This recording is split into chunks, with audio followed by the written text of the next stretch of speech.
Once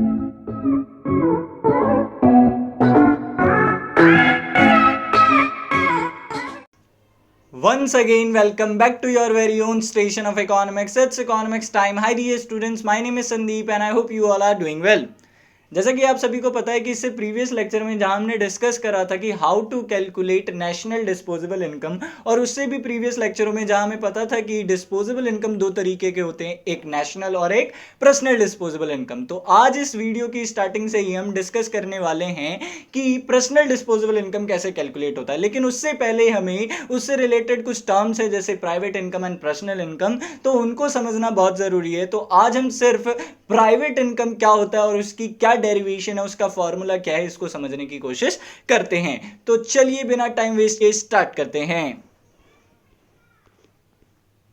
देखो, private income निकालना है तो सबसे पहले हमें डोमेस्टिक इनकम के साथ चलना है। तो डोमेस्टिक इनकम क्या होता है? एनडीपीएट-एफसी इज व्हाट? Domestic income. और डोमेस्टिक इनकम को हम इस तरीके से इलेबोरेट कर सकते हैं कि total of factor incomes which is generated with in domestic territory by government और प्राइवेट सेक्टर बोथ। यानी बस क्या टर्म कंडीशन होती थी डोमेस्टिक इनकम की? याद करो कि सिर्फ डोमेस्टिक टेरिटरी में इनकम जनरेट होनी चाहिए, बाकी कोई भी करे हमें उससे मतलब नहीं है। तो इसी तरीके से हम डोमेस्टिक इनकम को लिख सकते हैं कि गवर्नमेंट और प्राइवेट सेक्टर के थ्रू जितना भी with in domestic territory factor incomes, क्या फैक्टर इनकम जनरेट की गई है, वो सारा डोमेस्टिक इनकम है। यही है ना? क्लियर है?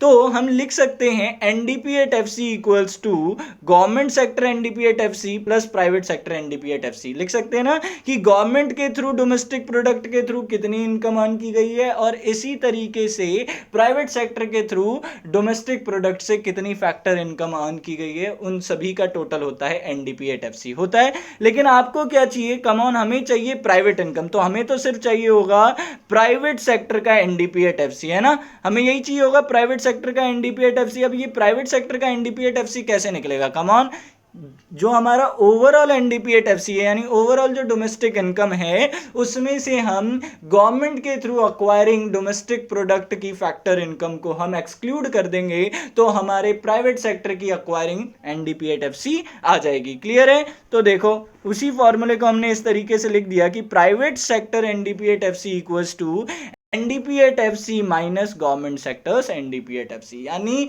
जो प्राइवेट सेक्टर की डोमेस्टिक इनकम होगी वो यही होगी कि डोमेस्टिक इनकम में से गवर्नमेंट सेक्टर का माइनस कर दो, काम खत्म। यहां तक क्लियर है? कोई दिक्कत नहीं। तो ये तो क्या दिखा रहा है? ये हमें फैक्टर इनकम दिखा रहा है। कम ऑन, ये क्या दिखा रहा है? हमें फैक्टर इनकम दिखा रहा है। लेकिन कम ऑन, याद करो जब हम डिस्पोजेबल इनकम के कॉन्सेप्ट पढ़ते थे तो वहां पर हमारा क्या है कि फैक्टर इनकम ही नहीं, इसमें ट्रांसफर इनकम भी इंक्लूड की जाती है। क्लियर है ना? और आप सभी को पता है कि ट्रांसफर इनकम क्या होती है? वो इनकम जिनको कमाया नहीं गया, सिर्फ उन्हें फ्री में मिली हुई इनकम है एक तरीके से। ठीक है? तो अब देखो क्या क्या हो सकता है ट्रांसफर इनकम में। एक तो गवर्नमेंट प्राइवेट सेक्टर को सब्सिडी वगैरह देती है ना? तो वो ट्रांसफर इनकम ही है। तो हम क्या लिख सकते हैं? करंट ट्रांसफर फ्रॉम गवर्नमेंट होगा ना, और ये प्लस ही होगा। ठीक है? लेकिन प्राइवेट सेक्टर भी तो गवर्नमेंट्स को डोनेशंस देती हैं, है ना? कुछ हेल्प कर देती हैं। तो ये क्या है? करंट ट्रांसफर टू गवर्नमेंट है ना?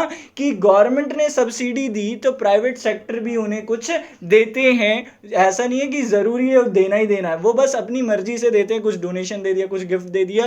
तो ये सारा क्या है? ये हमारा है करंट ट्रांसफर टू गवर्नमेंट। अब याद करो, हमने एक चीज पढ़ा है कि करंट ट्रांसफर फ्रॉम और करंट ट्रांसफर टू के बीच का डिफरेंस अगर हम निकाल लेते हैं तो वो क्या होता है? नेट करंट ट्रांसफर होता है ना? तो इसी तरीके से करंट ट्रांसफर फ्रॉम गवर्नमेंट और करंट ट्रांसफर टू गवर्नमेंट को अगर हम कर ले, उनसे भी इसका डिफरेंस कर ले, तो वो क्या हो जाएगा? Net current transfer from government होगा ही होगा।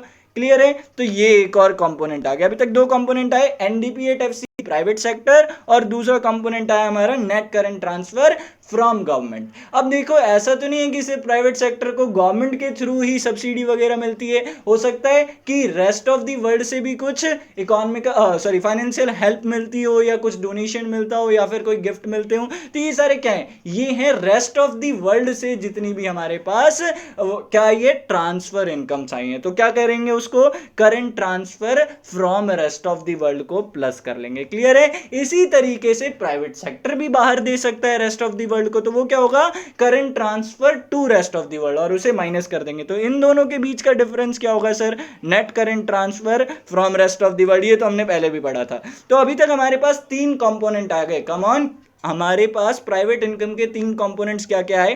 पहला, NDP at FC to private sector, दूसरा net current transfer from government, ठीक है, और तीसरा net current transfer from rest of the world. ये 3 हमारे पास कंपोनेंट्स आ चुके हैं, क्लियर है। अब इसके अलावा भी हमारे पास प्राइवेट इनकम से रिलेटेड कुछ और कंपोनेंट्स हैं, जैसे नेशनल डेब्ट इंटरेस्ट। अब व्हाट इज नेशनल डेब्ट इंटरेस्ट, ये भी एक प्राइवेट इनकम का कंपोनेंट है, और ये एक ट्रांसफर इनकम का कंपोनेंट होगा, क्योंकि फैक्टर इनकम तो सारी आपने ले ली है, अब सिर्फ आपको ट्रांसफर इनकम चाहिए। तो उसमें एक और ट्रांसफर इनकम है नेशनल डेब्ट इंटरेस्ट, जिसको हिंदी में कहते हैं राष्ट्रीय ऋण पर ब्याज। अब क्या है इसका मतलब, पहले ये देख लो। Loan taken by government from general public for administrative purpose. Come on, किस पर्पस से, एडमिनिस्ट्रेटिव पर्पस से, ठीक है, ना कि इन्वेस्टमेंट पर्पस है। अब दोनों में डिफरेंस समझा दूंगा अभी।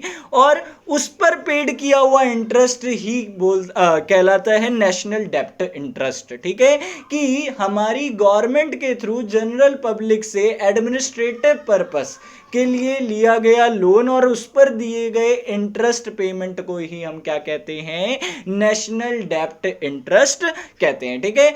अब ये नेशनल डेब्ट इंटरेस्ट क्या है, ट्रांसफर इनकम है। अब कैसे है ये ट्रांसफर, और जो आपका इन्वेस्टमेंट पर्पस से गवर्नमेंट के थ्रू लोन लिया गया होगा वो इंटरेस्ट आपका हो जाएगा, याद रखना क्या, वो इंटरेस्ट होगा फैक्टर इनकम, जो पहले से इंक्लूडेड है उसे इंक्लूड नहीं करना। अब देखो दोनों में डिफरेंस क्या है, जो मैंने ये कह दिया, एडमिनिस्ट्रेटिव पर्पस आपका गवर्नमेंट की ट्रांसफर पेमेंट्स का पार्ट होगा, जबकि आपका गवर्नमेंट के थ्रू लिए गए इन्वेस्टमेंट पर्पस के लिए लोन और उस पर दिया गया इंटरेस्ट एक फैक्टर पेमेंट का पार्ट होगा। देखो समझो, गवर्नमेंट ने अगर इन्वेस्टमेंट पर्पस के लिए लिया, फॉर एग्जांपल कि इंफ्रास्ट्रक्चर बिल्ड करने के लिए उसने लोन लिया और उस पर दिया इंटरेस्ट पेमेंट, तो देखो गवर्नमेंट ने इंफ्रास्ट्रक्चर बिल्ड करने के लिए अगर लोन लिया है तो इससे एडिशनल गुड्स एंड सर्विसेज का फ्लो होगा कि नहीं होगा मार्केट में, कम ऑन होगा।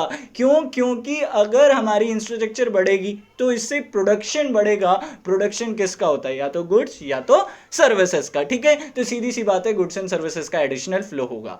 लेकिन administrative purpose, for example government ने अपनी रिसिप्ट को फुलफिल करने के लिए या फिर अपने एम्प्लॉइज को सैलरी देने के लिए हमसे लोन लिया, this is called administrative purpose. अब एक बात बताओ, अगर उसने सैलरी लेने के लिए हमसे लोन लिया और उस पर दिया गया इंटरेस्ट ही मैंने कहा है नेशनल डेब्ट इंटरेस्ट है, तो ये एक ट्रांसफर पेमेंट ही है। क्यों है समझो, क्योंकि अब जो उसको सैलरी देने के लिए इसने हमसे लोन लिया है, तो क्या इससे कुछ एडिशनल गुड्स एंड सर्विसेज का फ्लो होगा, नहीं होगा, क्योंकि उस वर्कर को या उस एम्प्लॉय को गवर्नमेंट ने तभी सैलरी दी है जब उसने पहले से गुड्स एंड सर्विसेज का फ्लो किया होगा, कोई काम किया होगा, उसके बाद ही तो गवर्नमेंट ने उसे वो सैलरी दी होगी।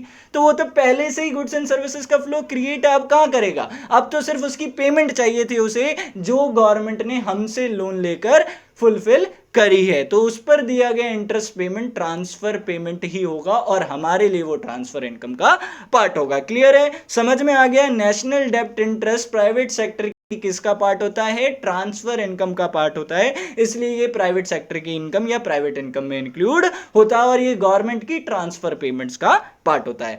इसके अलावा net factor income from abroad भी आपको जोड़ लेना है, किसके अंदर, प्राइवेट इनकम के अंदर। क्यों, क्योंकि इतनी सारी कहानी हम सिर्फ डोमेस्टिक प्रोडक्ट पर कर रहे थे, लेकिन हमें नेशनल चाहिए होगा, क्योंकि प्राइवेट सेक्टर के एम्प्लॉय या प्राइवेट सेक्टर सिर्फ हमारे देश में ही इनकम जनरेट नहीं करती है, आउटसाइड दी कंट्री भी इनकम जनरेट करती है, तो नेशनल भी चाहिए ना। तो इससे याद रखना, अगर हमारे पास नेशनल हो, हमारे पास प्राइवेट सेक्टर की नेशनल इनकम हो, तो हमें NFIA को प्लस नहीं करना। लेकिन अगर हमारे पास जैसे ऊपर NDP-8FC था, जिससे हमने गवर्नमेंट सेक्टर का माइनस करके प्राइवेट सेक्टर का NDP-8FC निकाला है, तो उसमें जरूर NFIA यानी net factor income from abroad या NFIFA NFIFA को इंक्लूड जरूर करना है। तो इससे अब सिंपल सा फॉर्मूला क्या बनेगा हमारे प्राइवेट इनकम का, तो ये देख लो।